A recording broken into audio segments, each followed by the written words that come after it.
Let's see what more we can learn about technology, in this case, low tech, my favorite, the long white cane, or what I prefer to call the full length cane. My cane comes up to about my nose, which is a little longer than would normally be recommended. I'll talk more about cane length later on, but a more typical length might be about sternum length or a little above sternum length. For now, we'll choose the sternum length cane, and we'll compare it in weight to the canes that we normally recommend and use, which are the Raising Cane canes. Raising Cane is a distributor in the US, but they are accessible in other parts of the world as well. And there are two qualities that canes that are most effective and most useful to blind people possess. One is length, and the other is weight. And for now, for this moment, I'm going to talk about weight. Because when it comes to the tools of any person's interest, whether it's a hobby, whether it's a sport, whether it's a game, or whether it's a craft, something that we do for work, the qualities of those tools make those tools the most useful to us, the most effective to us. And one of the qualities that often we find in the tools that are most useful to us have to do with weight. The lighter they are, the easier they are to learn to use. So what we're going to do is we're going to measure the weight of these canes using a leveler, or in this case, a coat hanger. And I'm going to 10:36, Thursday, the 21st of April. Heading not found. Measure. Landscape. Take picture. Okay. And we're going to move my phone to start. -2 degrees. leveler. Move my phone to start. So we're going to show that this Move my phone to is start. Move my phone to start. 2 perfectly level. 1 degree. 0 degrees. Right along the bottom of the coat hanger, we have 0 degrees, meaning it's perfectly level. -1 degrees. We'll put this aside right now, and we'll put the canes on these coat hangers, and you can see how much lighter the longer cane is in this case, the one that we normally recommend.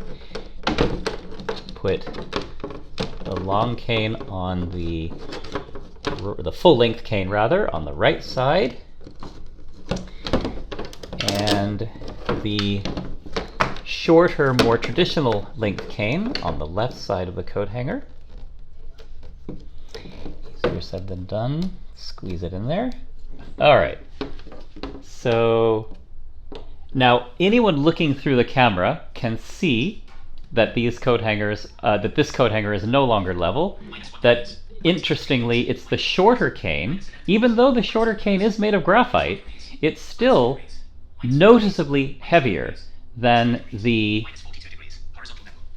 0 degrees. longer cane that we normally recommend. And if we put the level, -13 degrees. -6 degrees. oh, here, -9 degrees. -5 degrees. -7 degrees. -6 degrees. -5 degrees.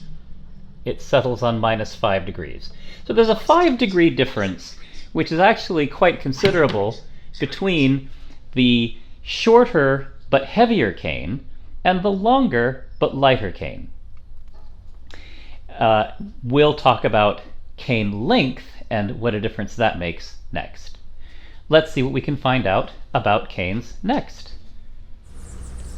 I mentioned earlier that there were two factors that determined the usefulness of a low-tech device, the long cane.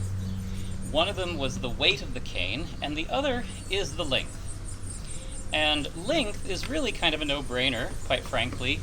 The more coverage you have in front of you, the easier it is to react to things on the ground or things that we encounter.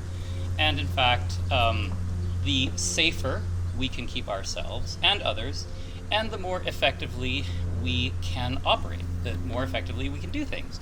And we can also do things with more equality to other people. I have canes of 3 lengths here, the length that I typically use, which comes up to about my nose. And then I have the length that would commonly be recommended to me, which comes to about 2 inches above the base of my sternum. And then some instructors will go a little bit longer, and this cane comes to just below my collarbone. We're going to compare base of the sternum and my full-length cane, the one that I use. One advantage to having a longer cane is you can make your longer cane as short as you like.